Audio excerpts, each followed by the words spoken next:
que vous êtes ndenge bokomi na pouvoir boye, nous sommes en pleine démocratie. Laissez les gens s'exprimer.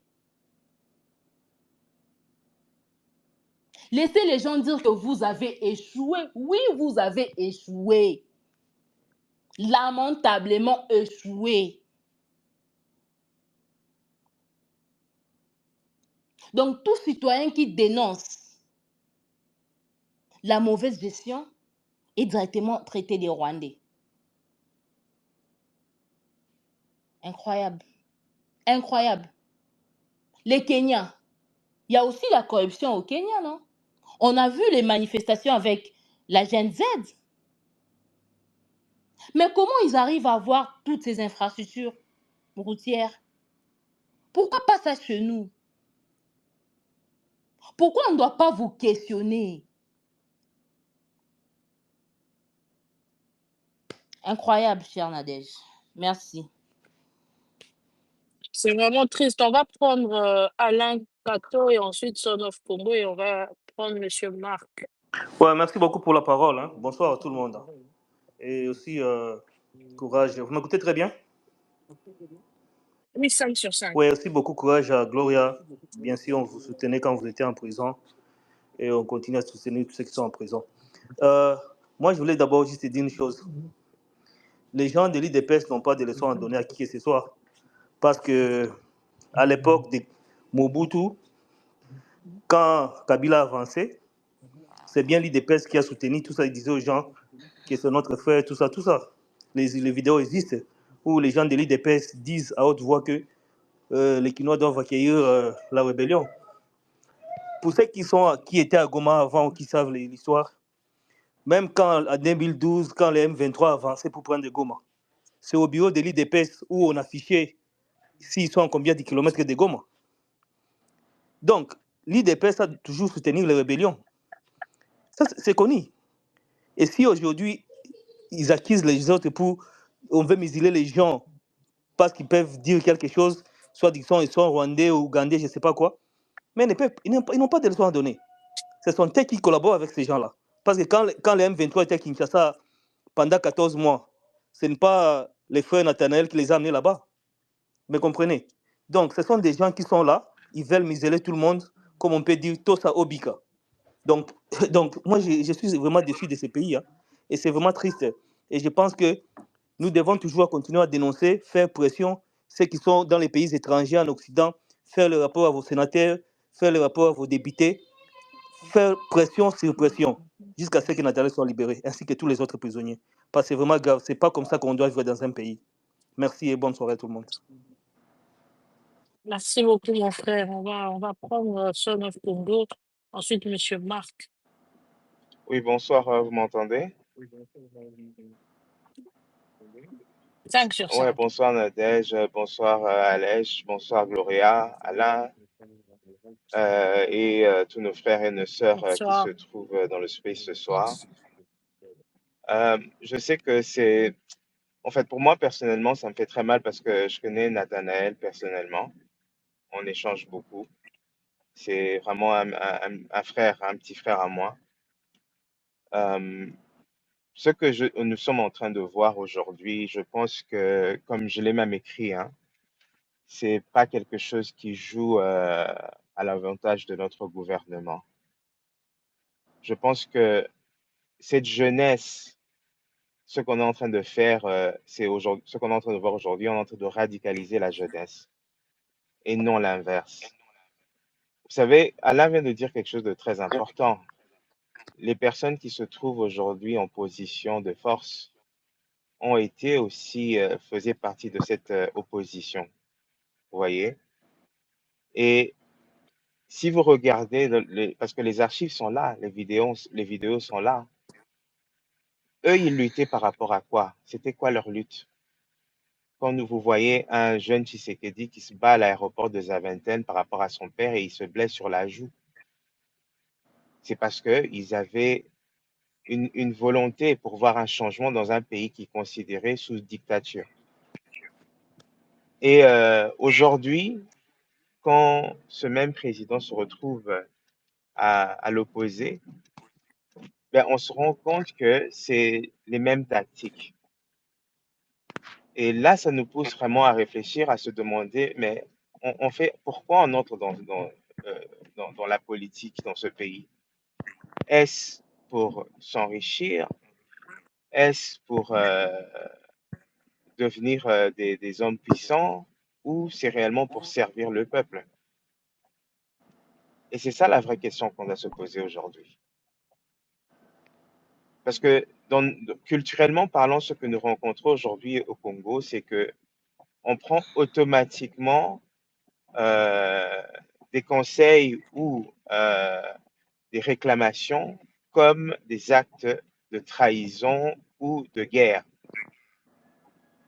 Si une personne n'est pas contente, il y a une raison pourquoi cette personne n'est pas contente. Si cette jeunesse se lève et il parle, c'est parce qu'en réalité, il y a un malaise.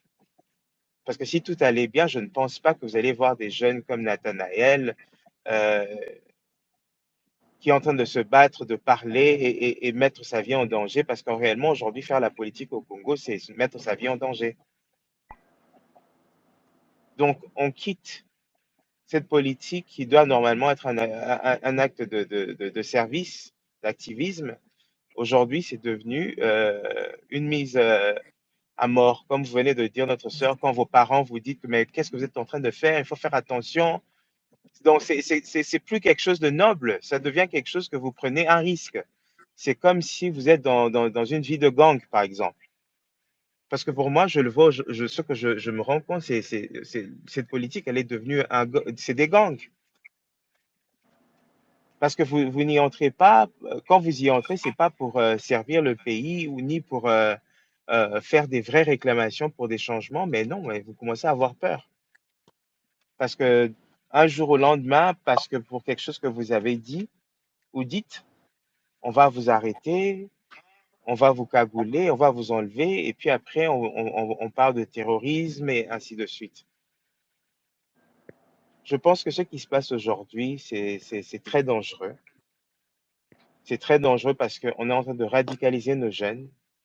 On les empêche de s'exprimer, de réclamer leurs droits. Le Congo nous appartient à tous. Il n'y a pas des élus, il n'y a pas des, je sais pas moi, des hommes que Dieu a envoyés pour sauver le Congo ou quoi que ce soit. Non, le Congo, le changement du Congo viendra de tout un chacun de nous. On doit commencer d'abord par comprendre cela. Parce que si on n'arrive même pas à échanger, et ce qui m'étonne encore, c'est que c'est ces jeunes-là qu'on arrête. C'est ces jeunes-là qui se battent dans les rues.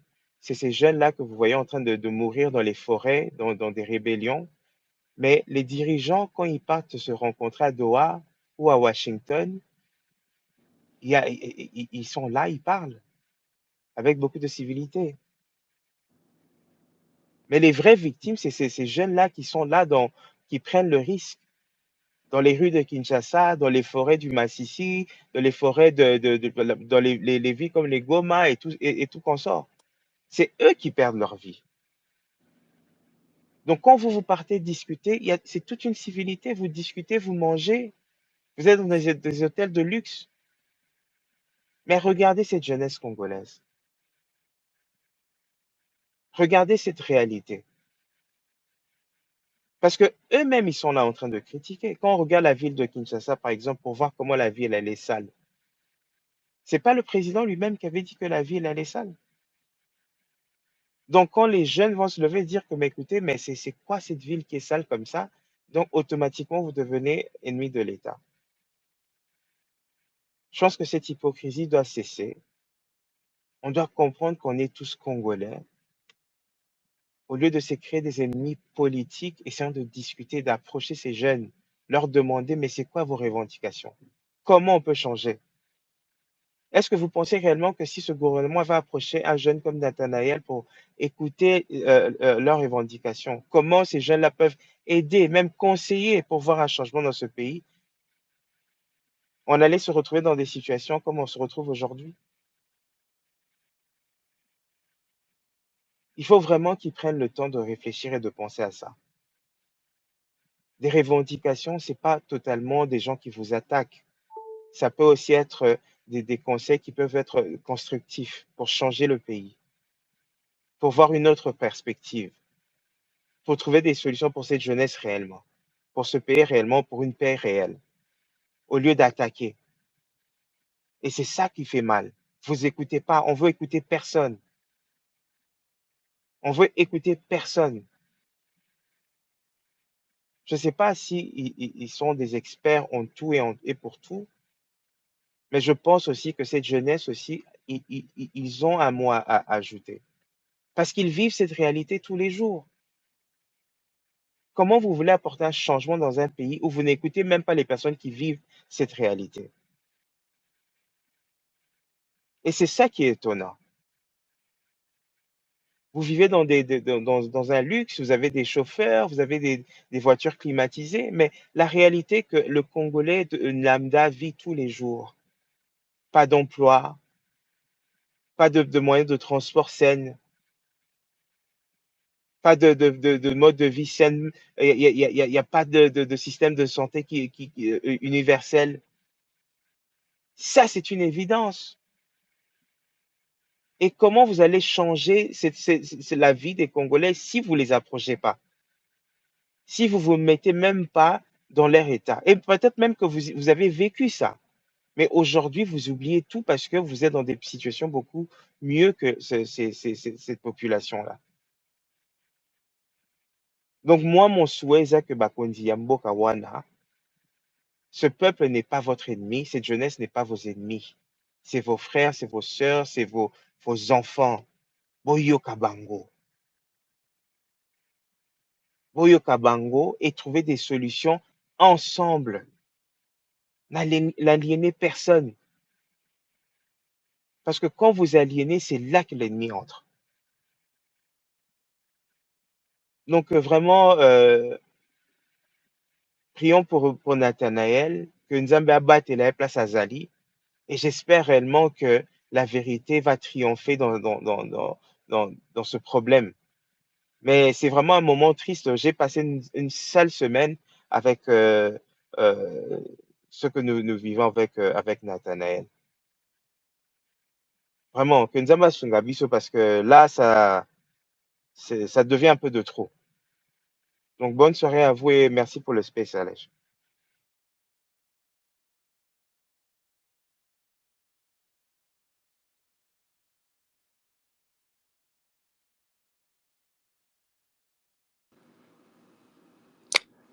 Alors, moi, je vais être vraiment bref.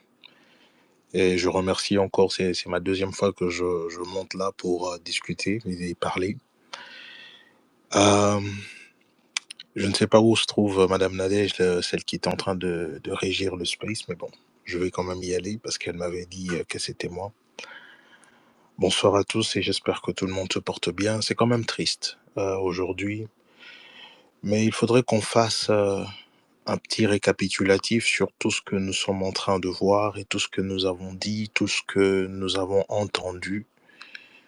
Il faudrait qu'on se rende à l'évidence que tout abus qui est toléré permet de faire naître autre chose et d'autres impunités. Que ça soit des morts, un mort chaque jour est un mort de trop. Un abus qui se passe tous les jours est un abus de trop. Nous ne devons pas le tolérer. Et notre silence nous a rendus complices de beaucoup d'exactions, quel que soit le régime, quel que soit le temps dans lequel il s'est passé. Cela nous a rendus en quelque sorte responsables et parfois même complices de ce qui est arrivé. Ce qui arrive à Nathanaël est arrivé par le passé. Et il y a eu plus de victimes encore de toutes parts.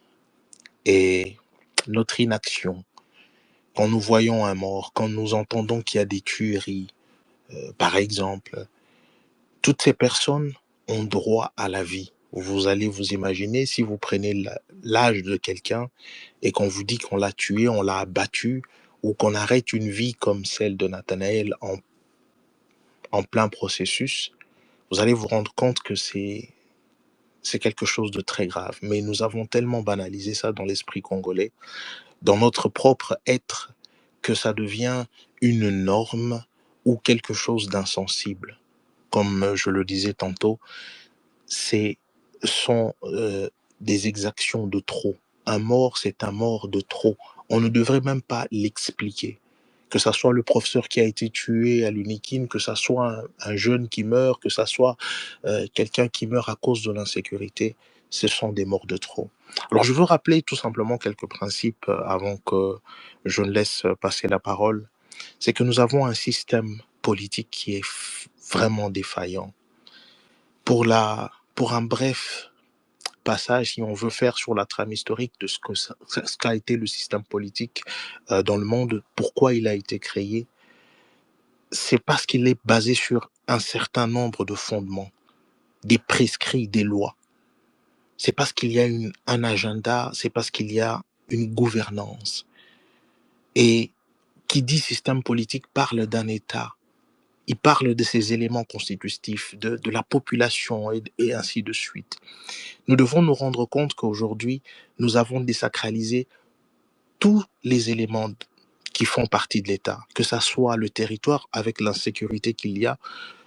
L'État aujourd'hui n'est pas capable de garantir le peu de missions que nous lui avons accordées. La sécurité sur le sol, la sécurité sur la population et la sécurité sur le système politique. Le système politique n'est rien d'autre que ce qui régit la société aujourd'hui. Mais vous allez vous rendre compte avec moi que ces missions ont complètement failli. Complètement. Que ce soit les missions pour lesquelles nous avons voté les décideurs et que ce soit les animateurs que nous avons placés au niveau du gouvernement, au niveau des institutions, voulais-je dire. Ces animateurs ont été placés pour un but précis. Ils ont été placés parce que nous avons cru qu'ils allaient bien éventuellement rencontrer nos besoins, faire de notre nécessité leur leitmotiv, travailler sur les urgences et sur notre vie sociale. C'est à ça que sert même la bataille d'un parti politique, afin de rencontrer les desiderata du plus grand nombre de la population qui va pouvoir l'exprimer au suffrage universel. Mais qu'en est-il aujourd'hui ? Aujourd'hui, nous sommes en train de parler dans une tribune pour un de nos jeunes qui discutait, qui parlait d'ailleurs tous les jours, qui se battait, qui prenait position contre et envers des exactions, contre des actions qui se passaient. Et nous le regardions, nous l'accompagnions, et aujourd'hui, ce qui arrive est totalement déplorable. Mais qu'en est-il ? Ce que nous devons comprendre et retenir, c'est que ce n'est pas quelque chose que nous devons quémander, non. Nous avons tous le droit d'exiger quelque chose au gouvernement. Nous avons tous le droit. Et le gouvernement est en devoir de répondre à ces questions que nous avons pour nous, pour notre jeunesse.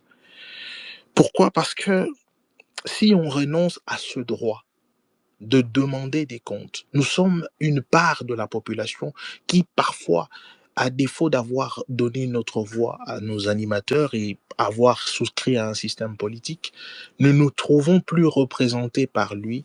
Nous avons droit de le sanctionner. Aujourd'hui, on nous fait croire que ce n'est pas quelque chose qui devrait exister, quelque chose qui ne devrait pas être. Voyez-vous ? Mais cela ne passe pas par d'autres personnes que des Congolais.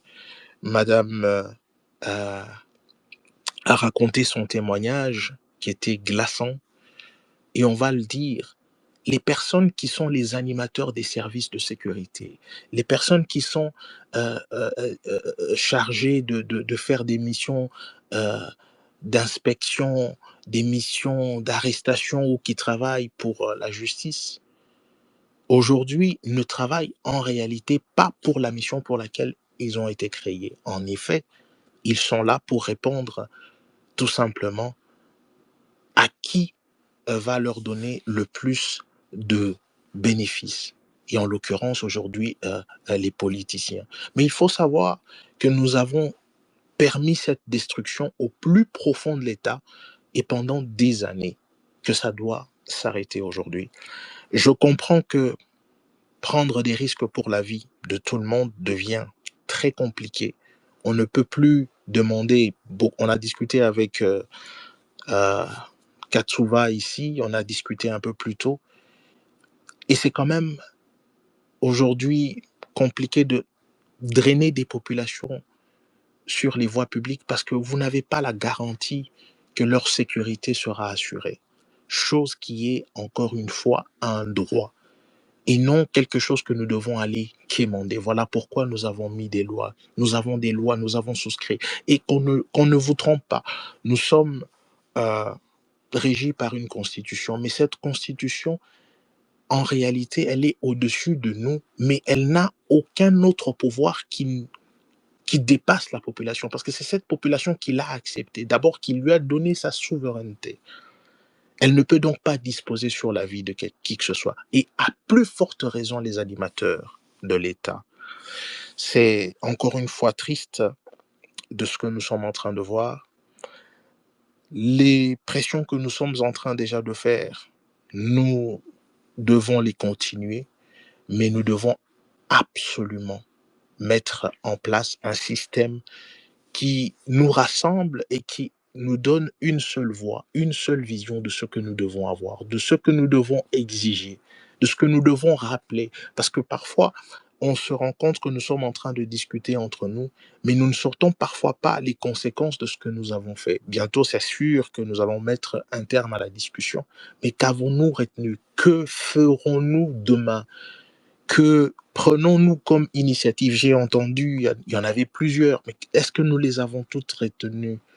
J'aimerais bien que d'ailleurs pour la communauté Twitter, que nous ayons des avocats à notre guise, que nous ayons des membres de la société civile clairement identifiés qui, tous les jours, font le plébiscite, n'est-ce pas, de ce que nous attendons et de ce que nous voulons en contrepartie. C'est ma petite contribution en saluant les mémoires de toutes les personnes qui ont subi des injustices. Nous les avons subies avec eux de manière indirecte. Et je salue donc ces personnes, qu'elles soient anonymes ou connues comme Madame Gloria et toutes les autres personnes. Les injustices, ce sont nous, les personnes qui les subissons. Et c'est à nous aussi de les changer.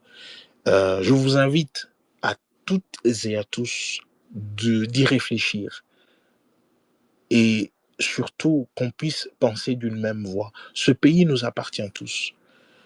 J'ai entendu que nous avions beaucoup de témoignages, j'ai entendu des personnes qui parlaient des pays étrangers. Une fois, j'étais au Canada, j'ai posé la question aux Canadiens, comment vous avez fait pour construire vos routes avec le climat que vous avez? Moi, je voyais le climat comme un aspect qui pouvait bloquer la construction d'une route.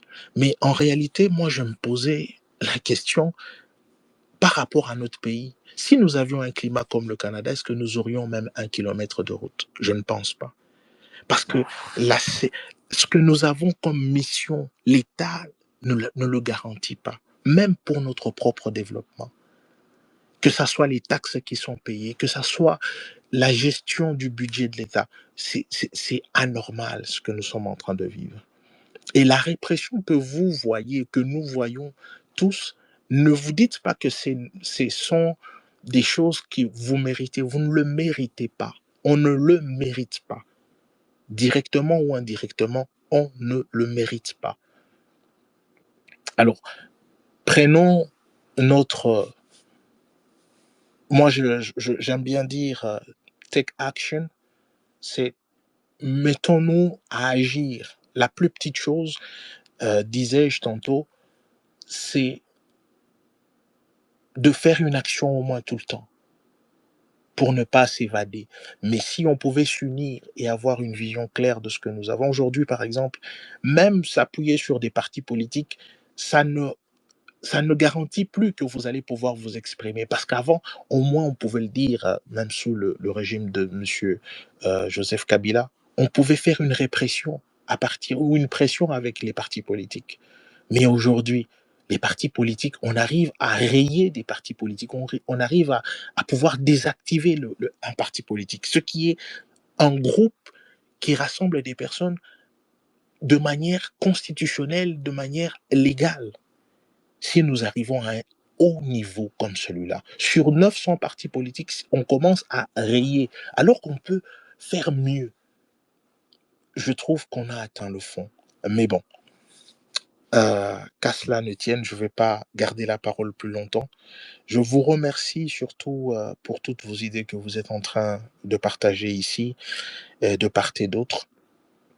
Et j'encourage encore tout le monde à donner le meilleur de soi et d'agir. En tout cas, moi, je ferai pareil à chaque fois qu'il y aura une option ou une action pour faire changer la donne. Parce que les animateurs de demain, c'est nous. Que ces personnes qui dirigent aujourd'hui le veulent ou pas, c'est nous. Et la défaillance de l'État, c'est nous qui devons la réparer. Merci à tous et merci pour la parole que j'ai pu partager avec vous. Oui, aussi, il y a Nadège qui dit que elle pense que Alèche dort déjà, donc elle va ouvrir un space avec son compte si on veut continuer la conversation, qu'on puisse la suivre sur son compte à elle. Donc voilà, merci.